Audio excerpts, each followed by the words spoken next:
భీష్మ, ఆ నీకు organic farming గురించి ఎలా తెలుసు? ఆ రోజు మీరు బుక్స్ ఇచ్చారు కదా, సో చదివేశాను. అన్ని బుక్స్ చదివావా? ఆ. దేనికి? అంటే మీకు ఆ సబ్జెక్ట్ ఇష్టమని. ఓ, నాకు ఇష్టం కాబట్టి నన్ను ఇంప్రెస్ చేయడానికి నేర్చుకున్నా, అంతేనా? అయ్యో అలా ఏం లేదండి. లవ్ చేస్తున్నావా?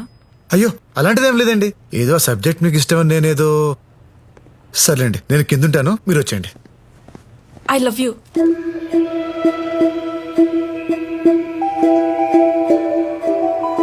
I love you. ఏ అమ్మాయి అయినా ఇష్టపడాలంటే అద్భుతం జరగక్కర్లేదు, ఒక అభిప్రాయం క్రియేట్ అయితే చాలు. అలాంటి అభిప్రాయం నిన్ను చూడకముందే కలిగింది. హలో నానా, నా కార్ ఆగిపోయింది. హైదరాబాద్ లో యూత్ చాలా చెడిపోయారు. సార్, నలుగురు ఫ్రెండ్స్ దమ్మేస్తూ మాట్లాడుకున్నంత మాత్రాన వాళ్ళు ఖాళీగా ఉన్నారు, కసిగా లేరు అంటే ఎలా సార్? వాళ్ళల్లో ఎప్పుడు ఎవడు ఏమవుతాడో ఎవడికి తెలుసు. టీవీ ఇచ్చేటప్పుడు మోడీ గారిని కూడా చాలా చీప్ గానే చూస్తుంటారు కదా సార్. అప్పుడు అర్థమైంది నాన్నతో మాట్లాడింది నువ్వని. ఆ క్షణం నుంచి ప్రతి క్షణం నీ కంపెనీని ఎంజాయ్ చేస్తూనే ఉన్నాను. నా కోసం 10 మందిని కొట్టా. 20 రోజులు మా నాన్న దగ్గర ఉన్నావు. 30 నిమిషాల్లో నీకు తెలియని సబ్జెక్ట్ నేర్చుకుని మాట్లాడా. ఏ అమ్మాయి అయినా తను అడిగింది చేసేవాడి లైఫ్లోకి వస్తే హ్యాపీగా ఫీల్ అవుతుంది. కానీ తన కోసం ఏదైనా చేసి నీలాంటి వస్తే అదృష్టంగా ఫీల్ అవుతుంది. I love you.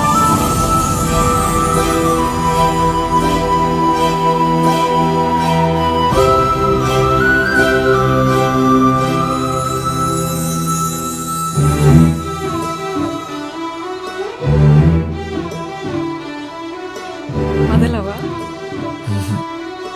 Life long వదలు.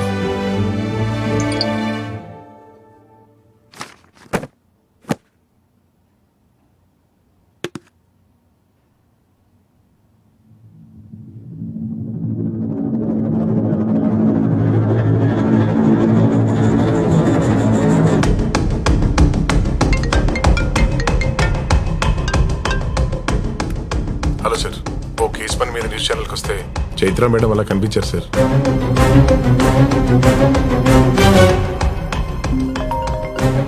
నేను ఫోన్ చేస్తున్నాడేంటి?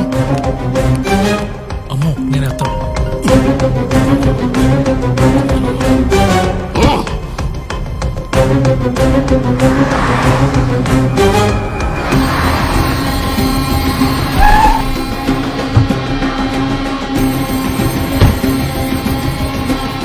జేపీ ఎక్కడ?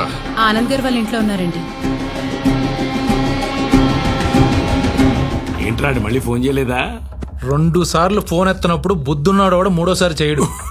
సార్ నేను వెళ్తా.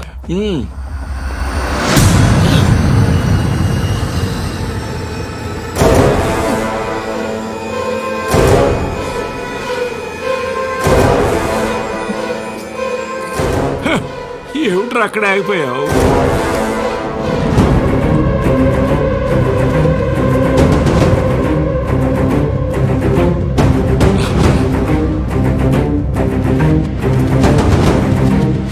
చైత్ర ఓకే అయిపోయిందమ్మా, వాళ్ళ నాన్నని ఎలా మేనేజ్ చేయాలో వరకు.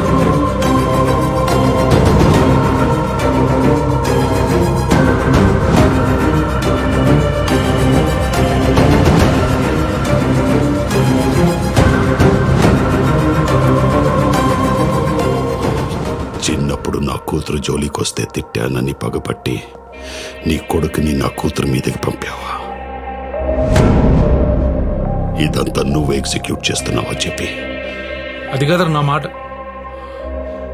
వాడి మొహం చూస్తేనే నాకు నచ్చదు. అలాంటిది వాడి కొడుకుని నా అల్లుడుగా చేసుకుంటానని ఎలా అనుకున్నావు? సార్, చిన్నప్పుడు ఏం జరిగిందో నాకు గుర్తులేదు, కానీ చైత్ర అంటే నిజంగా నాకు చాలా ఇష్టం సార్. ఏంటో ఏంటో చాలా ఇష్టం. నువ్వేంటి, నీ బతుకేంటి? ఆనందం అంటే నచ్చినట్టుండడం అని, ఏది సాధించకుండా ఖాళీగా మిగిలిపోయిన వేస్ట్ రా వీడు. వీడి కడుపున పుట్టిన వేస్ట్వి నువ్వు. రే ఏంట్రా చూపు? నా కూతురు కావాల్సి వచ్చిందా? తన రేంజ్ ఏంటో తెలుసారా నీకు? ఏసీపీ కూతురు అయింది కూడా ఏ రికమెండేషన్ లేకుండా భీష్మ ఆర్గానిక్స్ కంపెనీలో టాప్ పొజిషన్లో ఉంది. She's an independent woman. నువ్వు డిగ్రీ కూడా పాస్ అవ్వని బొరంబోకు. అది పని చేసే కంపెనీలో వాచ్మెన్ గా కూడా పనికిరావు నువ్వు. నీకెందుకు రావు? అబ్బో ఏమన్నావు? వాడు వాచ్మ్యాన్ గా పనికిరాడా? వాచ్మ్యాన్ గా పనిచేయాల్సిన కర్మ వాడికేంట్రా? ఆ కంపెనీ వారసుడే వాడైతే.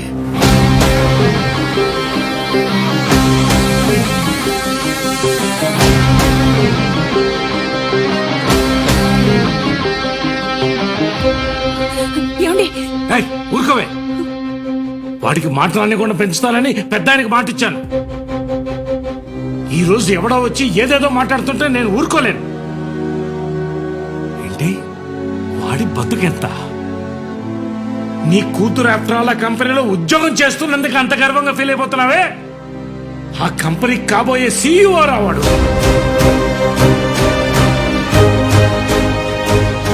Bhishma organic company chairman Bheeshma గారి ఒక్కగారి ఒక మనవడు.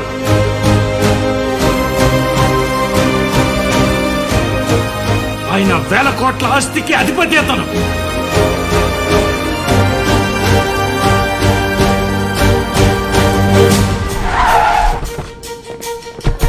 సార్, అంత పెద్ద కంపెనీకి కాబోయే సీఈఓ మీరు ఎలా ఫీల్ అవుతున్నారు సార్?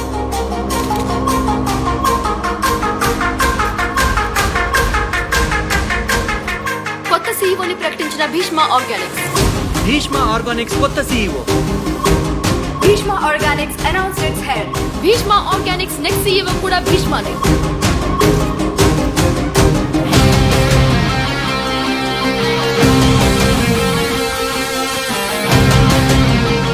I'm shocked.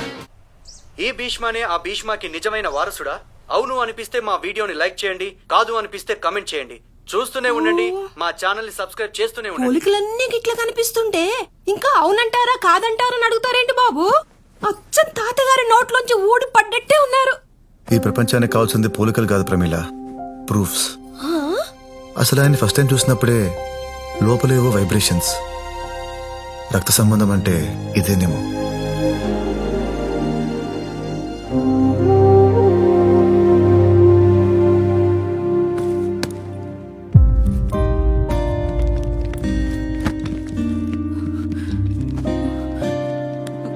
అమ్మా ప్లీజ్ అలా ఉండకమ్మా. నేను అప్పుడప్పుడు వస్తూనే ఉంటాగా. తాతయ్యకి ఈ వయసులో అవసరం ఉంది. నేను వెళ్తున్నాను. నాన్నని బాగా చూసుకో. నాన్న చెప్పండి. ఆయనకి నీకు అసలు సంబంధమే లేదురా.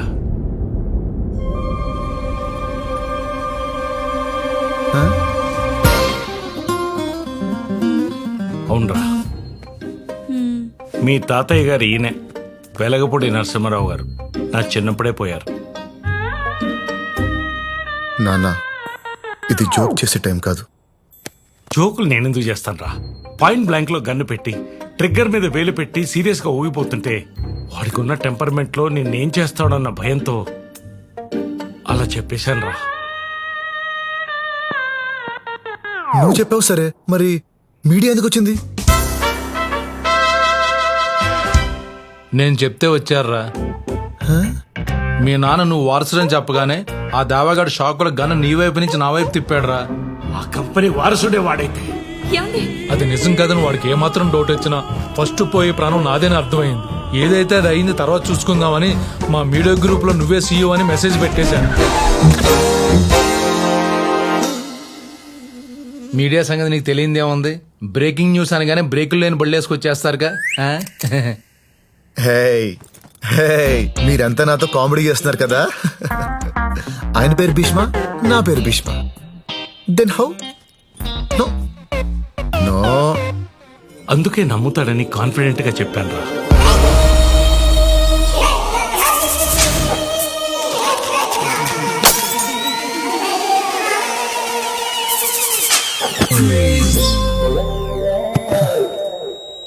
మామా నువ్వు కటౌట్లు కట్టమాక.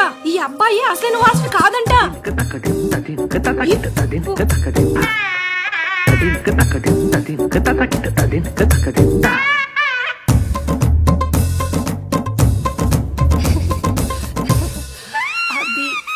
ఫోను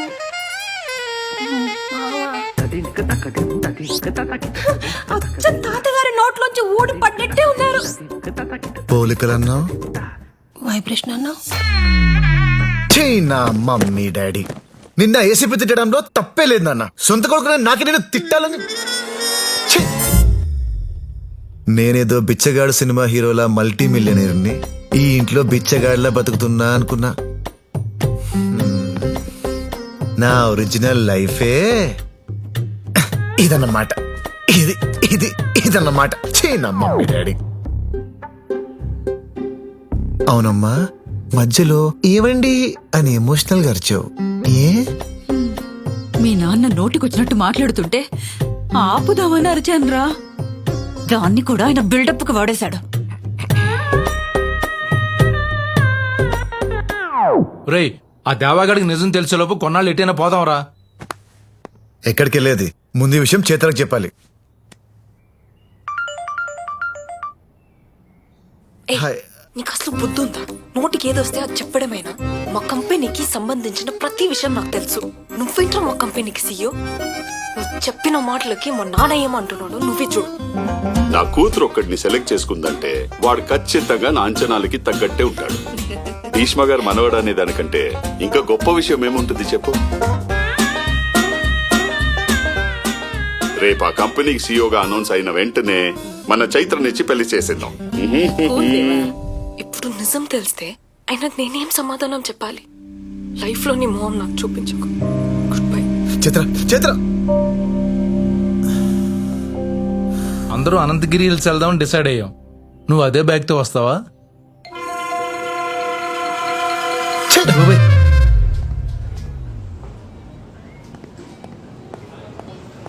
చిత్ర చిత్ర చిత్ర నేను చెప్పేది ఒక్కసారి విను ప్లీజ్.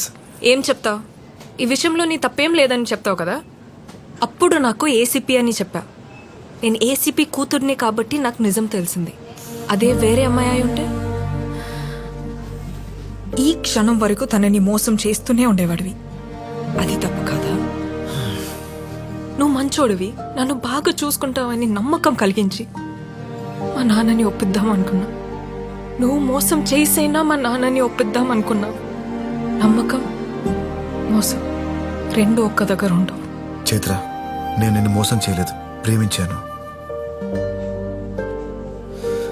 ఇప్పుడు నువ్వు నమ్మాలంటే ఏం చేయాలి? మీ నాన్నకి నిజం తెలిసే లోపు నేనే చెప్పాలా? ఉండు, ఇప్పుడే చెప్పేస్తా.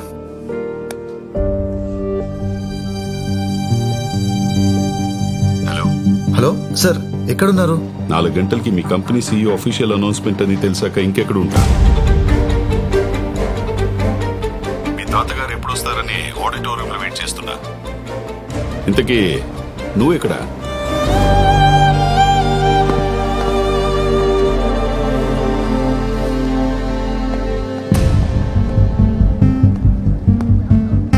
సార్ హే, మాట్లాడాలి. భీష్మ, నువ్వేంటి రెడీ అవ్వకుండా ఇలా వచ్చావు?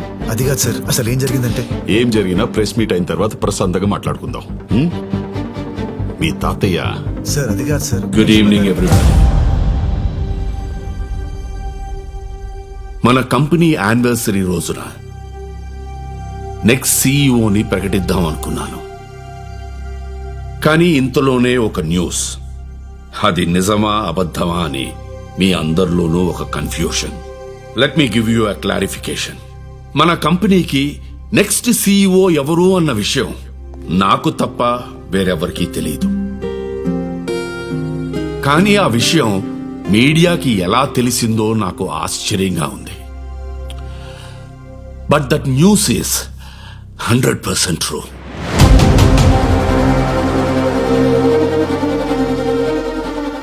Mr. Bhishma is the next operational CEO of our company.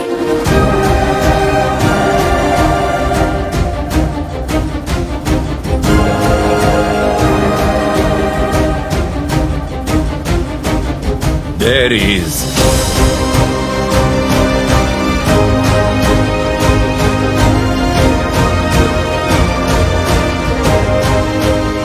Let's please welcome him.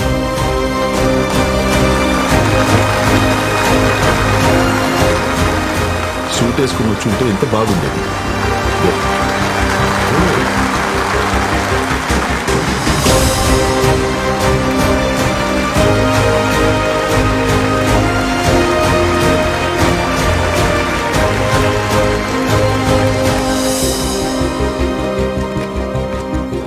He's a degree dropout from A college? Loyola college sir. Loyola College. ఇంత పెద్ద కంపెనీకి సీఈఓగా ఒక డిగ్రీ డ్రాప్అవుట్ పర్సనా? ఎడ్యుకేషన్ నాలెడ్జ్కి చాలా అవసరం, కానీ ఎడ్యుకేషన్ వల్లే నాలెడ్జ్ వస్తుందంటే నేను ఒప్పుకోను. సార్, మీ తర్వాత ఈ కంపెనీలో చాలా మంది ఉండగా why him? Because I trust him. కానీ నేను నమ్ముతున్నాను కదా అని మీరంతా నమ్మాల్సిన అవసరం లేదు. ఇతన్ని 30 days ఆపరేషనల్ సిఇఓగా అపాయింట్ చేస్తున్నాను. ఆన్ ద 31st day మీలో ఒక్కరు వై హిమ్ అని అడిగినా he will not continue to be the CEO of our company. Thank you.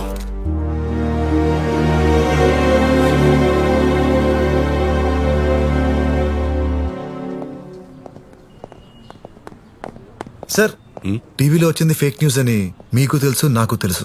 మరి నన్నెందుకు సీఈఓగా అనౌన్స్ చేశారు సార్? ఆ రోజు టీవీ షోలో ఏదో 4 మాటలు మాట్లాడానని మీరిలా. నీ మాటలు నచ్చితే నీకు ఉద్యోగం ఇస్తాను, సిఇఓ పొజిషన్ కాదు. 4 రోజుల్లో నువ్వే బెస్ట్ అని ప్రూవ్ చేసుకో.